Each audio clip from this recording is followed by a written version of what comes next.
I was thinking about this, and I think the roles it plays are to soothe, to comfort, to support, and to define. Music is so intensely personal, and there's no right or wrong with anything that you like, you know. But it defines you as a person. It's like a thumbprint, you know, for who you are. It's not something that you make for anyone else either. It's uniquely for yourself. You know, all I know is that I couldn't live without music, you know, and it was from when I was a little kid. I just knew that it was something special, you know, for me. And it's like water, you know. Got to have water to live. Not that. There's something about music that just makes everything better. And you know, again, when you're younger, you know, you can give them kind of a pass, but you know, I'm 21, so around 21, if I'm asking someone, oh, what kind of music are you into, and they go like, you know, like whatever, and I'm like, I mean, I'll be acquaintances with you, but I don't think we could be like besties or anything. Right. It's almost like if you're having a bad time in your life or a great time in your life, you hear that right song that just pops up, that brings you back to memories of a kid, or brings you back to memories of meeting your wife or having your kids, and it just becomes, it's just like that song is speaking to me right now. I love that feeling. So, you know, I would say, you know, music in my life, or what music means to me, is it's a best friend, right? So regardless of the event or what's going on in your life, if you're happy, if you're sad, if you're lonely, you know, if you're down, there's Johnny Cash. If you're partying, there's Macklemore. If there's like it's having your best friend there. And you know, while the British explosion was here and was very popular, I was searching out. They had a group of albums put out by Lenny Kaye, who played with Patti Smith. Before then, he put out a group of albums called Pebbles, which were little rocks, like little rock and rolls. And these albums had great bands from around America playing songs that were pre-punk. And I really connected with that. You know, that we had that music here, and no one was here was listening to it. You know, where England was sending everything over to us, and we were gobbling it up. So I was very happy to see that we had a scene here.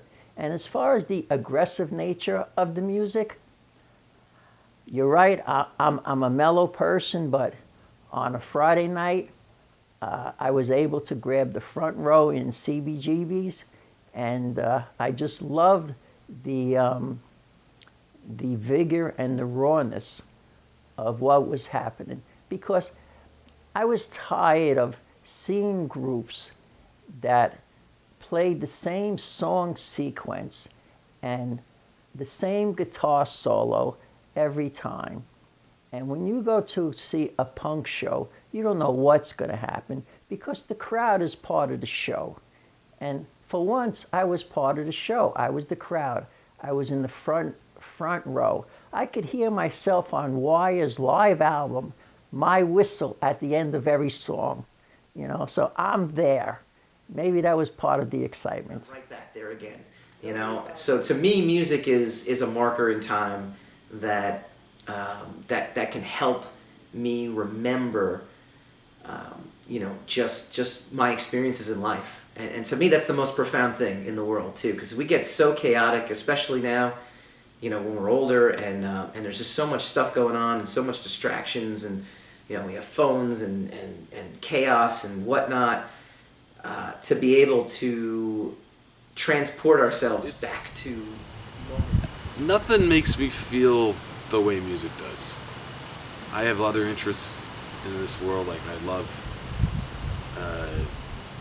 I'm a passionate football fan, I love food, but, you know, I'm interested in history, but music is like the drug like effects that it has in my brain. Like when I discover some piece of music that really connects to me, like it really hits me with serotonin or whatever, just the high I get is incredible. And there's no mood boost for me as a songwriter like coming up with a song that I think is good. Like I'm like, yes, I've got something here.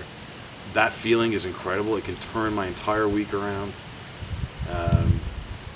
And you know, you mentioned before about the like Friday after work kind of vibe of like what's in your car. That's a very important thing for me because, you know, before I was able to play music full time and you're working stiff, that's a really special thing is when you knock off work and it's like, okay, now it's my time. And that little like intersection, that moment when you've got 2 beers in your system and you got the whole weekend ahead of you, you're not drunk yet, but you're just getting there, and it's like, and you've got like, I don't know, Joe Walsh, Funk 49, James Gang on the radio, like, that's such a special feeling. I think the Deep Dogs, we try to like encapsulate that into a lot of our music. We kind of want to be that for people. October 24th, 1979 would be the first Grateful Dead show at the Springfield Civic Center. And I honestly didn't know what to expect. I mean, so my group of friends in high school, you know, we listened to a lot of different music and we'd go to a lot of different concerts, and you know, the Grateful Dead was music that we listened to. But after going to that first show, I mean, it just spoke to me like nothing else and any other music had ever, you know, spoken to me before.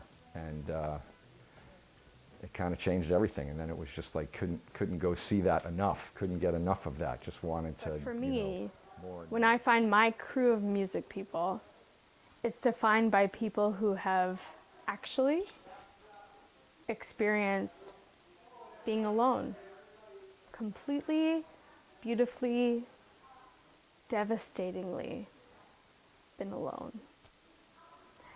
And those people find something in music that makes them reconnect with everything that was beautiful about when they were around other people and places and things that weren't just them.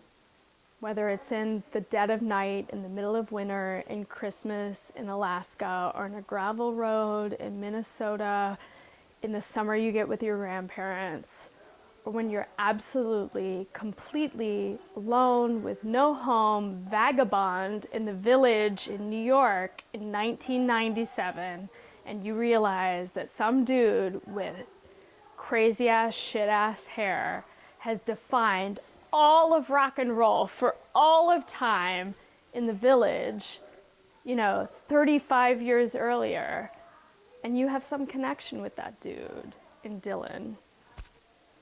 That's music, man. And those people are music people. And they find each other over space and time and tequila and CBGBs and alone and together and all of it. And it really doesn't matter who their favorite band is. It's the fact that they have a favorite fucking band, and they found that band when they were alone. And it brought them back. So I think what music people means to me is that it's somebody that gets it. You know, there's many people that listen to music and just listen to music. There's other people that they have to listen to, you know, like I get up in the morning, I got to put on music. I get in my car, I listen to music.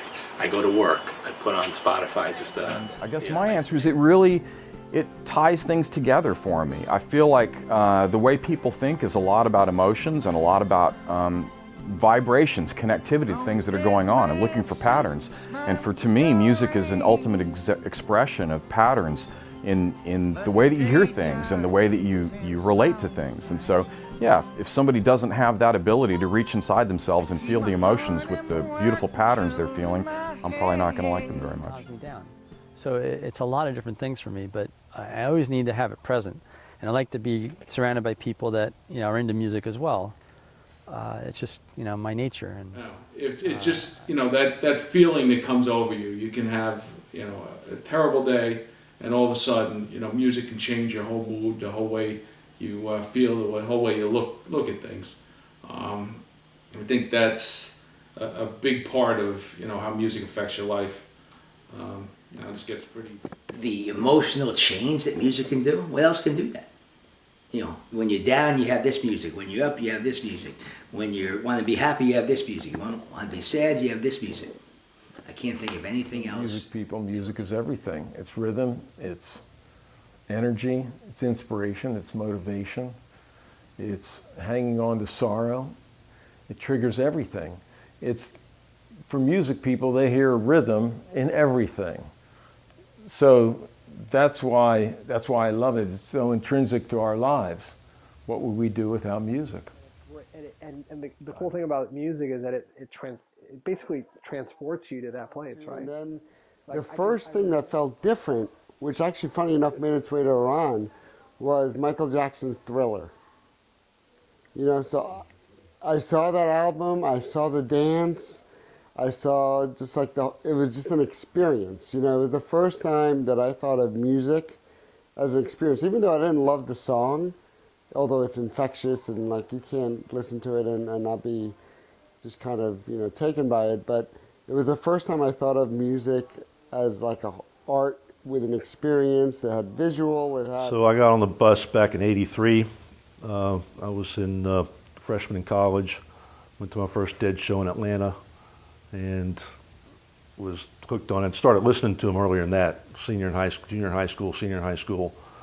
But just kept following them, saw them 55 times before Jerry died. And of course, through the iterations of the Dead and Further and Dead and Company, I've seen all those shows a bunch. Just the scene, the people. I'd never have seen a fight at a Grateful Dead concert. And the people are friendly, loving, cool, hip, understand what life's about, and they're there to have a good time, and it's all about the music. It really is. And they're just a phenomenal band that has such a culture that's following that will continue to live on after they're all long and gone. It's a huge part of my life. It's like a soundtrack. It's like whenever there's some type of an event or emotion, I feel like it's always tied to music in some way. There's always like music playing in the background or in your head, or just it's always on. I always have music on. If I'm at home, there's music on.